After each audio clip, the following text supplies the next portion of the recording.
J'ai une question, mais ça n'a pas trop rapport avec Lovable, c'est un rapport avec l'intelligence artificielle dans un cadre général. Je peux la Mhm. poser ou... Vas-y, Ouais. vas-y, vas-y.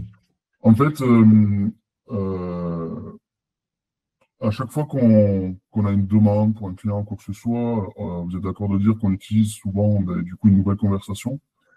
Moi, ce que je me pose comme question, c'est comment vous faites pour gérer tout ce qui est contexte, c'est-à-dire que quand on arrive dans une nouvelle conversation, ben, cette nouvelle conversation elle n'a pas forcément le contexte du client. Est-ce que du coup, vous stockez des contextes de clients quelque part et à chaque fois, systématiquement, vous le redonnez?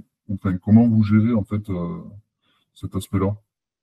Ouais, bah, alors ça dépend en fait de ce que tu veux faire. Soit il y a besoin d'un contexte, et auquel cas, moi perso par exemple, j'ai certains clients, j'en ai un en tête notamment, il nous pose des milliers de questions, il nous demande de tout planifier à l'avance, la stratégie, la campagne, les textes, les mots-clés, les machins. Puis en fait, il vend plein de marques différentes, peu importe ce que c'est comme produit, mais il y a plein de marques différentes. Puis en fait, en gros, c'est des gens qui veulent une planification complète en amont.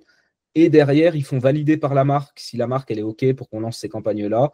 Ils nous font un retour en nous disant OK, c'est OK. Et puis bah, finalement, moi j'ai fait le travail pour 5, 6, 7 marques. Puis à un moment donné, ça ne s'arrête pas. Ils n'arrêtent pas de t'envoyer des demandes. Bah, j'ai pris tous ces emails, j'en ai fait une source de connaissances. Ensuite, je l'ai donné à un chat GPT. Et puis bah, ça, c'est vraiment la conversation de ce client. À chaque fois que j'ai un nouveau mail de ce client, je vais donner le nouveau mail dans la conversation avec tout l'historique et le contexte précédent.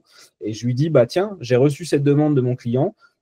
Propose-moi la meilleure réponse en fonction de tout ce que tu sais de moi, parce que je lui ai donné l'historique des emails, à la fois les demandes des clients, mais les réponses telles que moi je les fais.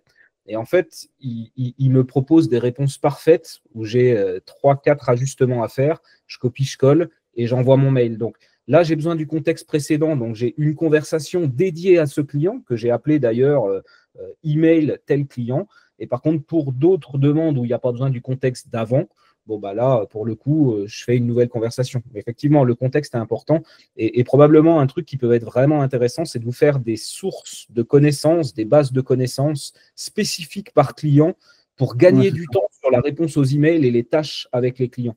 Ouais, ça devient hautement stratégique d'avoir des sources de données puissantes pour derrière gagner du temps. Je vous donne un exemple. Aujourd'hui, on parle de Lovable. Prochainement, on parlera d'N8N. C'est quasiment une évidence. Euh, Moi, j'ai un N8N qui est auto-hébergé sur un serveur. Et typiquement, la gestion d'un serveur, c'est pas non plus le truc sur lequel je suis hyper à l'aise et hyper compétent. Ça fait partie des compétences à avoir juste un minimum pour être capable de maintenir son serveur, mettre à jour N8N et faire voilà, quelques trucs importants. Bah, en gros, alors j'ai galéré au début, parce que bah, voilà, faut rentrer dans le terminal shell, rentrer des lignes de commande, etc. Ça, c'est pas forcément mon truc. Et puis bah, j'ai fait toute une conversation où j'ai vraiment, je galérais, donc je posais plein de questions, il m'aidait, j'y allais étape par étape. Tiens, tu mets à jour ton serveur comme ça, tiens, tu mets N8N à jour comme ça. Tiens, pour installer les communautés, les nœuds communautaires de N8N, des MCP ou des nouvelles intégrations communautaires pour enrichir ton N8N et être plus efficace dans la création de tes workflows. Tu dois encore modifier des trucs, des réglages sur ton serveur et tout. Finalement, j'ai eu toute une conversation très longue comme ça.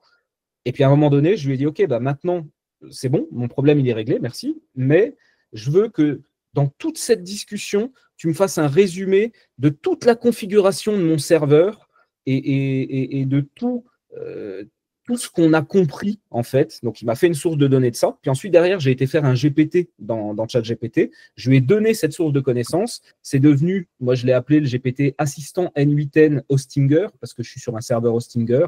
Et en fait, maintenant, dès que j'ai la moindre demande ou quoi que ce soit, il connaît déjà tout le contexte de mon installation, les configurations, la manière dont N8N il est installé par Docker ou par NPM, etc. Donc, il a tout ça.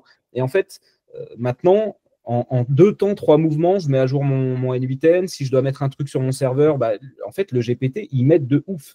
Et ça, c'est vraiment un modèle mental que je veux vous transmettre et qui est une évidence pour moi de plus en plus. C'est dès lors que tu en chies à faire un truc et que tu as réussi et que tu as appris quelque chose, fais-en une base de connaissances, fais-toi-en un GPT. Et la prochaine fois que tu dois refaire ça, au lieu d'y passer 1 heure, tu y passes 3 minutes. Ça, c'est vraiment important.